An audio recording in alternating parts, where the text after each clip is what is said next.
Bonjour à tous, j'espère que vous allez excellemment bien. Aujourd'hui, on va parler football, débrief de la 11e, je crois, journée de Coupe du Monde.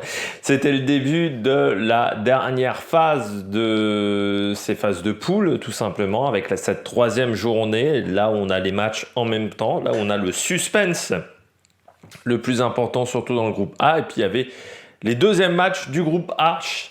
Dont on débriefera. On parlera aussi du résultat de Panama, Jamaïque. N'hésitez pas à vous abonner à la chaîne, à réagir dans les commentaires, à mettre un pouce bleu, à partager la vidéo sur les réseaux sociaux, notamment auprès de vos proches. Si vous pensez que ça peut les intéresser, dans les commentaires, n'hésitez pas à me dire qui vous a plu, qui vous a déçu dans les différents matchs. Quand vous abonnez à la chaîne, vous pouvez rajouter la petite cloche, comme ça vous êtes au courant des dernières vidéos qui sortent sur la chaîne, cyclisme, Formule 1. Il y aura notamment les championnats du monde de cyclisme comme prochain événement. Donc voilà, quand vous vous abonnez à la chaîne, n'hésitez pas à mettre un pouce bleu. Si vous avez les moyens et que vous voulez soutenir la chaîne, vous pouvez faire un super thanks. Et puis EPS 2.0, voilà, sur la plateforme de podcast Amazon, Deezer, Spotify, Google, TikTok également, les débriefs rapides juste après les grandes compétitions. On commence tout de suite avec ce premier match. On va parler rapidement de Jamaïque. Bon voilà, j'ai pas eu le temps de voir ce match. J'ai vu un résumé mais de 2 minutes, donc autant vous dire ça va pas me donner beaucoup d'informations sur ce match. Donc avec la victoire de la Jamaïque face au Panama, victoire 1-0, ce qui fait qu'on a quand même un groupe F pardon, qui est intéressant. Avec la France qui est à égalité avec la Jamaïque. La France est en tête parce qu'on a marqué plus de buts. Mais ça va être très intéressant. Un Brésil donc, qui se retrouve 3e, donc qui va devoir gagner son dernier match face à la Jamaïque. Et donc le Panama qui est 4e et éliminé du groupe. Parce que vu l'average goal, ça ne va pas être suffisant pour le Panama qui jouera la France. Ça sera le 2 août. 2 août. Chez nous, ça sera donc le 3 août. Normalement, tiens, je l'ai là. Non, ça sera le 2 août à midi. Voilà, pour ce match-là. Parce qu'il y a un petit décalage horaire. Il y a 8 heures de décalage horaire avec la France. Bon, on commence par le groupe A. Groupe A où on a bien fini cette première phase de compétition. Et où ça a été vraiment pas facile. Alors la Norvège s'est imposée facilement face aux Philippines. En plus du côté des Philippines, on a pris un carton rouge dans cette rencontre. Victoire 6-0, mais les joueuses de la Norvège ont dominé face à une équipe des Philippines qui, je pense, est un petit peu sortie de sa compétition suite à sa victoire, tout simplement, dans le match précédent, avec un carton rouge pour Harrison à la 67e minute, et donc but de doublé de Haug. Graham Hansen, triplé même pour Haug. Graham Hansen qui a marqué le 3e but. Barker, le 4e, c'était un CSC. Et Reiten, le 5e but. Voilà, les Philippines qui ont été dominées face à une équipe de Norvège qui devra quand même faire mieux en 8e de finale. Surtout que je rappelle que ce groupe-là joue dans le groupe de l'Espagne et du Japon. Donc autant vous dire que ça va pas être évident pour les équipes de ce groupe A, vu ce qu'on a vu sur les 2 premiers matchs de la Norvège et de l'Espagne. La Norvège qui est donc 2e du groupe, car le premier du groupe, c'est la Suisse qui a réussi à faire 0-0 face à la Nouvelle-Zélande, face à une Nouvelle-Zélande qui a tenté d'attaquer au maximum sur la fin du match, mais qui n'a pas réussi à s'imposer. C'est un peu une déception quand même, cette équipe de Nouvelle-Zélande, parce qu'après le premier match qui avait été assez intéressant face à la Norvège, avec ce but de Wilkinson, alors elles ne se procurent pas 150 occasions, mais elles ont les maîtrises de ce premier match. Ensuite, derrière, face aux Philippines, ça a été très compliqué parce que elles n'ont pas trouvé vraiment la solution offensive. Pareil, face à la Suisse, elles n'ont pas réussi à trouver la solution. Et cette équipe donc de Nouvelle-Zélande est éliminée un peu de manière frustrante, vraiment, parce qu'il y avait de quoi mieux faire. Mais face au match face à la Suisse, elles n'ont jamais réussi à être dangereuses. C'est vrai que c'était, je pense pas, l'objectif de départ de la Nouvelle-Zélande d'être éliminé dès ce premier tour. C'est une élimination cruelle, mais le match face aux Philippines a fait extrêmement mal à cette équipe de Nouvelle-Zélande. Et la Suisse a bien géré sa compétition. C'est une équipe qui a été solide défensivement, que ce soit face à la Norvège, face à la Nouvelle-Zélande, et qui avait réussi à gagner 2-0. C'est pas l'équipe qui a la puissance offensive la plus importante, mais c'est une équipe qui a un bloc solide, et donc qui se retrouve à être en tête du groupe. Au final, la Suisse devant la Norvège, et donc la Nouvelle-Zélande qui est éliminée. Tout simplement, et donc les Philippines quatrième dans ce groupe, donc qui affrontera le groupe C, donc le groupe avec l'Espagne et le Japon. Ça va quand même pas être facile, voilà, pour la Norvège, comme pour la Suisse, parce que je rappelle qu'on croise les groupes, c'est-à-dire A rencontre C, B rencontre D, ainsi de suite, ensuite derrière. On poursuit donc dans ce groupe A pour faire un peu le débrief. Les Philippines, bon, elles ont tenté leur chance. Elles gagnent quand même un match qui, je trouve, est très bien pour elles. Bon, après, il y avait une différence de niveau par rapport aux autres formations. L'équipe de Nouvelle-Zélande, donc voilà, ça a été frustrant parce que elles ont eu une incapacité à être dangereuses devant. Même sur le premier match, je pense qu'elles peuvent en marquer plus. Il y a eu cette incapacité à bien jouer offensivement, malgré une défense intéressante, et puis une gardienne qui n'était pas suffisamment bonne, ce qui leur coûte très cher face aux Philippines, parce qu'elles se prennent un but où la gardienne n'était pas vraiment très solide. Du côté de la Norvège, un premier match qui a été très compliqué, la suite de la compétition, ça n'a pas été beaucoup mieux. Donc il va falloir faire plus. Alors là, elles ont mis 6-0 face aux Philippines, avec Haug, donc qui semblerait a fait un triplé à la pointe de l'attaque. Malgré tout, du côté de cette équipe de Norvège, on n'a pas le niveau qu'on avait en 2019. On a un niveau qui est assez similaire à 2022. Donc je pense que quand elles vont se retrouver face à des grosses équipes, ça va être compliqué. Et pour la Suisse, c'est solide, la Suisse. C'est très solide. C'est une équipe qui n'a pas pris de but. Donc il va falloir y aller du côté de la Suisse pour aller chercher la Suisse, si c'est le Japon ou l'Espagne. Après, pour moi, c'est quand même un ton en dessous de ces deux équipes-là, mais ça peut aller en prolongation. Ça peut aller en prolongation et faire un match long. Donc ça peut être très intéressant. Mais je pense que les deux équipes du groupe C ont un avantage par rapport aux deux équipes du groupe A de cette Coupe du Monde. De toute façon, le groupe A, c'était l'équipe où il y avait la meilleure équipe du groupe A au niveau classement FIFA était la moins bien bonne classée de tous les autres groupes. Donc c'était la Norvège. La Norvège, je crois, est 13e ou 14e au classement FIFA, ce qui n'est pas exceptionnel. Donc ça nous a donné un groupe assez homogène avec un qualifié à 4 points. Donc ça arrive assez rarement quand même sur une Coupe du Monde. 4 points, c'est pas beaucoup pour des qualifications. On passe aux deux autres matchs de cette journée. On va aller un petit peu plus en détail. Corée du Sud, Maroc.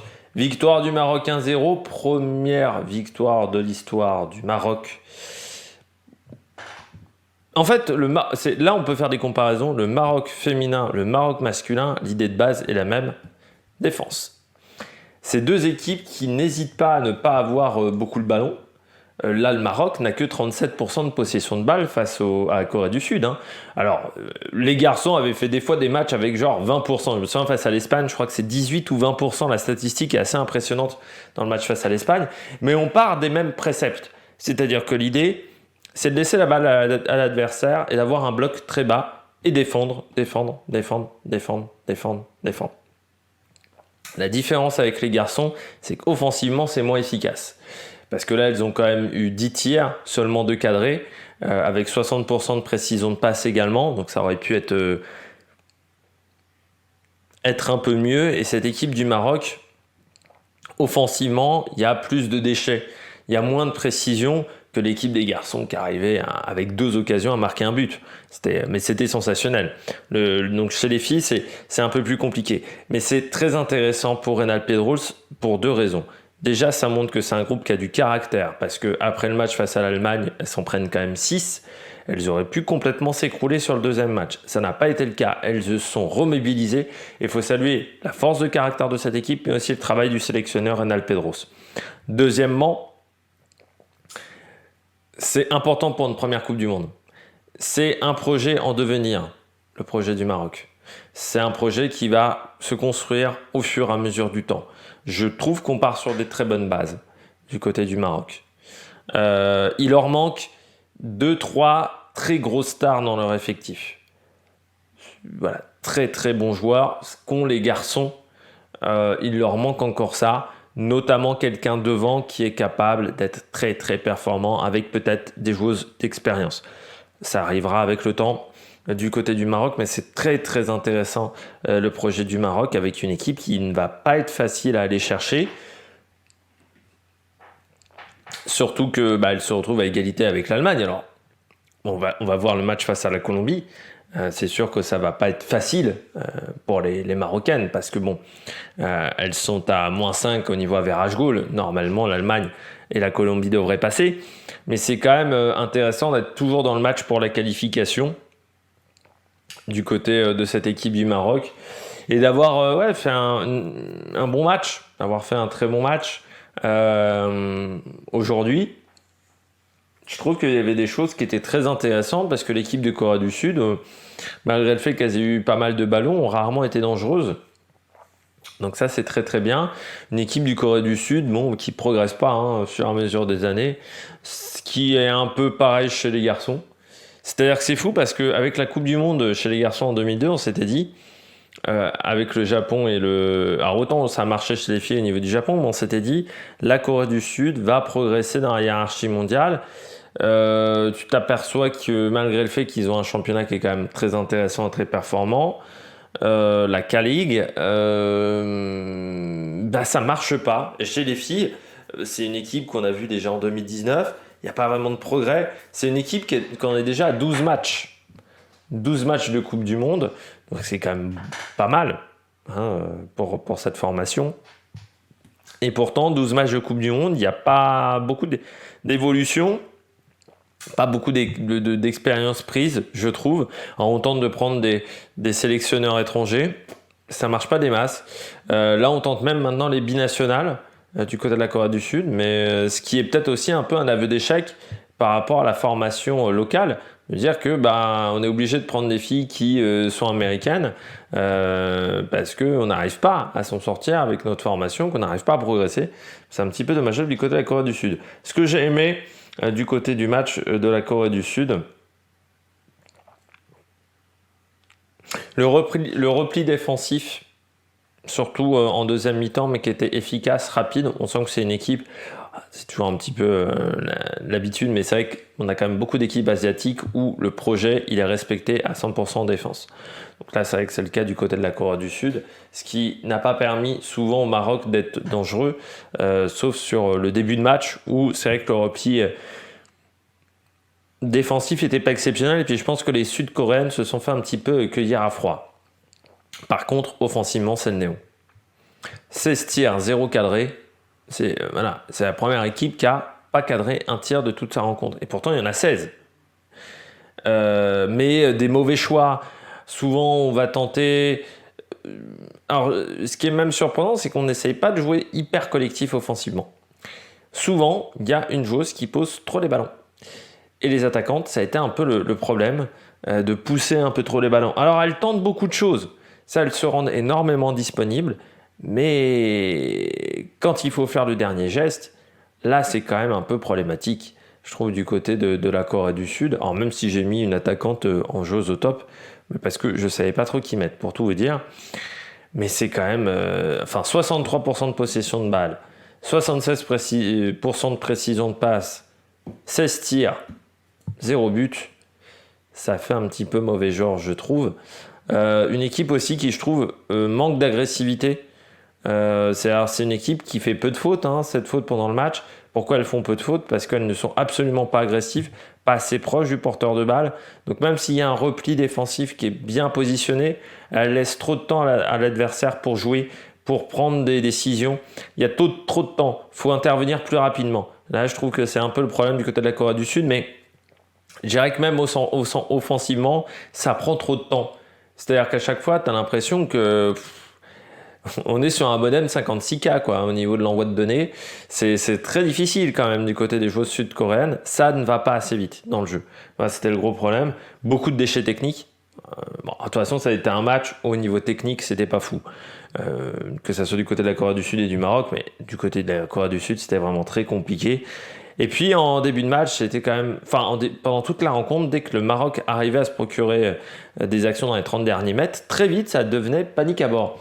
C'est-à-dire une fois que les Marocains avaient franchi le premier rideau, tu avais l'impression que derrière, toutes les joueuses sud-coréennes voulaient aller sur le porteur de balle, ce qui n'était pas le cas au départ, et ça désorganisait complètement la défense du côté de cette équipe sud-coréenne. Du côté du Maroc, ce que j'ai aimé, c'est les mouvements offensifs. Les attaques, c'est beaucoup d'attaques, beaucoup de jeux de transition, et ça va très vite. Ça va très vite et on arrive à se créer du mouvement et on arrive à faire beaucoup de choses. Par contre, j'ai trouvé que c'était beaucoup trop intermittent. C'est-à-dire que le Maroc a eu des bonnes périodes pendant 5-10 minutes dans le match, mais souvent ça tenait 5 minutes et puis après le niveau diminuait. C'était très compliqué, je trouve, du côté du Maroc d'avoir un niveau constant pendant tout le match. À des moments, il y a eu des passages pendant 5-6 minutes où la Corée ne voyait pas le ballon. Et puis après, pendant 20 minutes, le Maroc ne touchait pas un ballon. Et donc j'aurais aimé que ça soit que les périodes de domination soient moins courtes et un peu plus présentes dans le match. Je pense que ça c'est dû au fait aussi que ce sont des filles qui manquent d'expérience au niveau international. C'est des filles qui n'ont pas cette expérience-là.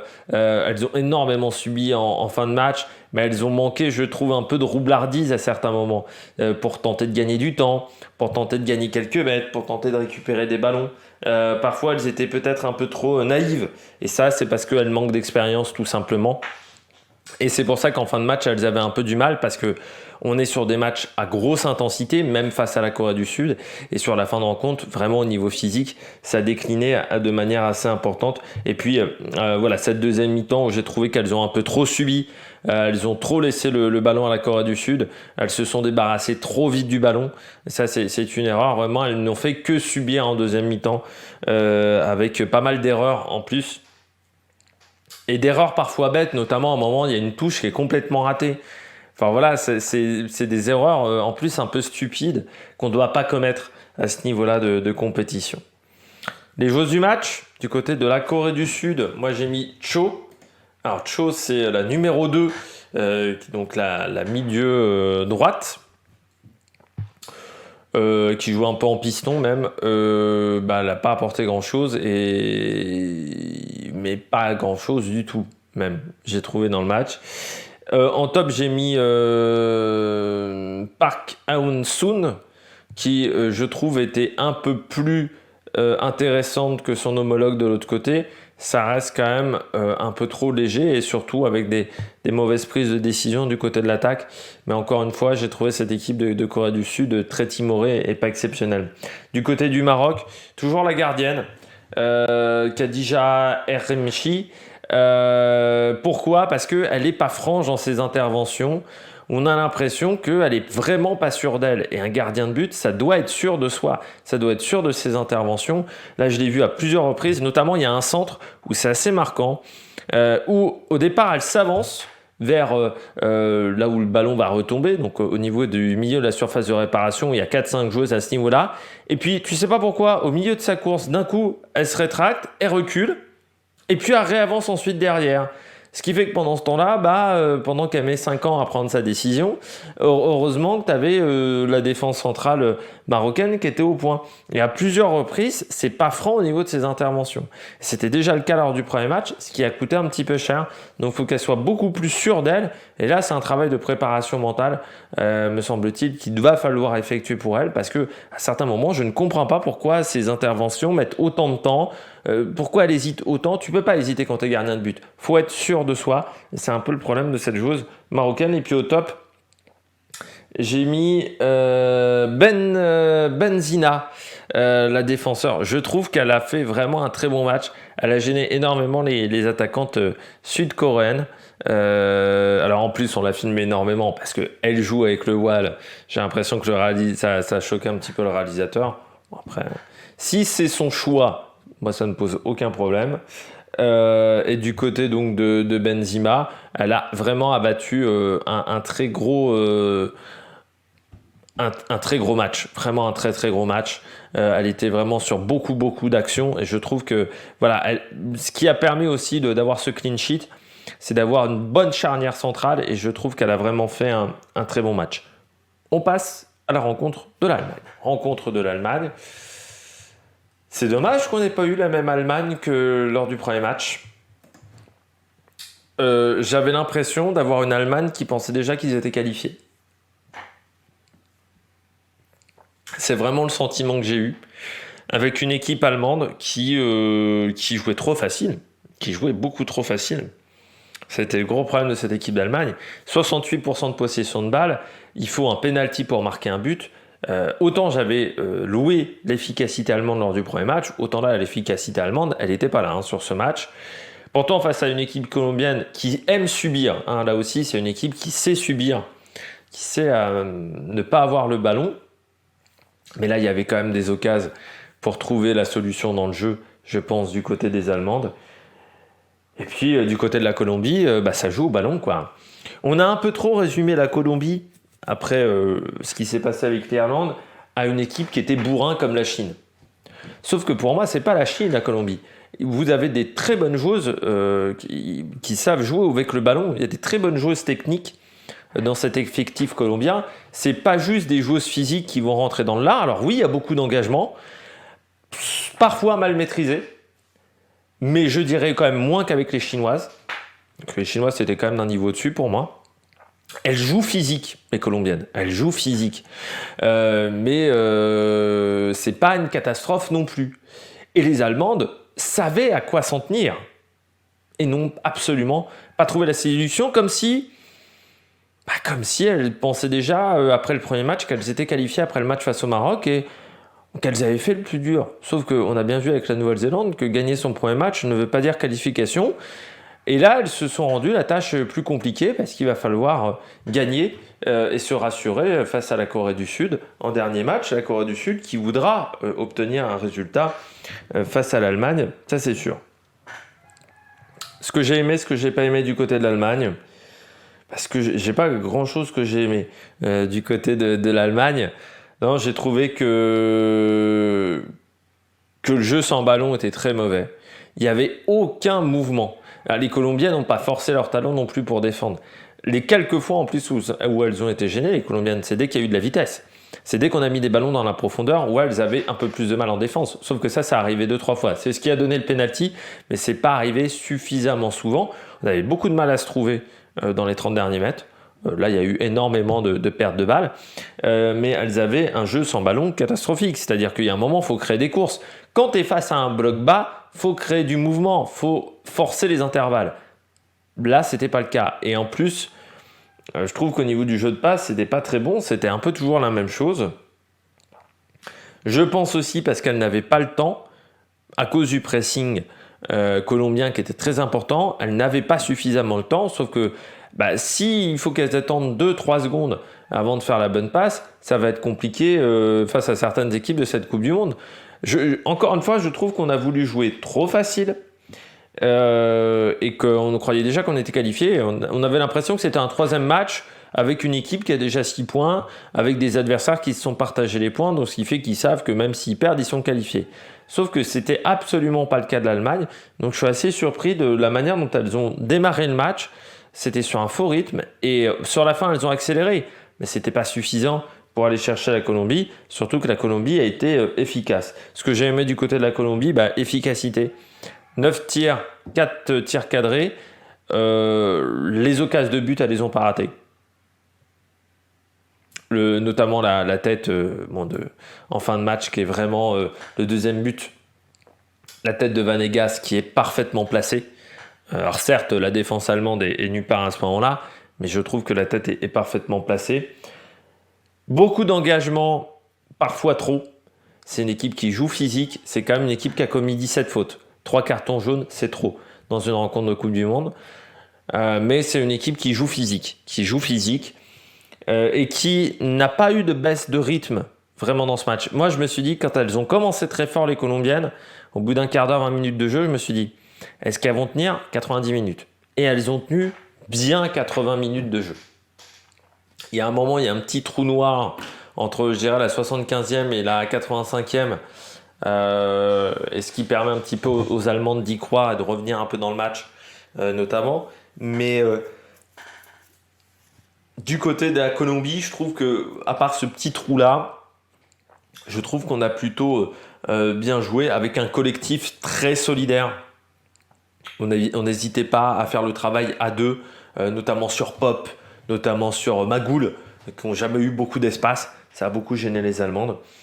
Et puis ouais, un gros collectif et un gros pressing, mais qui était très bien réalisé. Regardez le placement sur le terrain des Colombiennes. C'était très très bien en place à la perte du ballon. Voilà, et ce qui leur a permis de gêner vraiment cette équipe d'Allemagne qui n'arrivait pas à mettre du rythme, à emballer cette rencontre malgré pas mal de ballons. Du côté des tops et des flops, Lisa Magoul. Alors, elle a pas touché énormément de ballons, mais les ballons qu'elle a touchés, elle n'a pas su les faire fructifier. Et en plus, il aurait fallu qu'elle redescende un peu plus bas pour tenter de toucher un peu plus de ballons, qu'elle soit un peu plus percutante au niveau des courses, peut-être. Également, Lisa Magoul, elle a été un peu trop attentiste pendant cette rencontre. Moi, j'ai mis Dabritz en meilleure joueuse.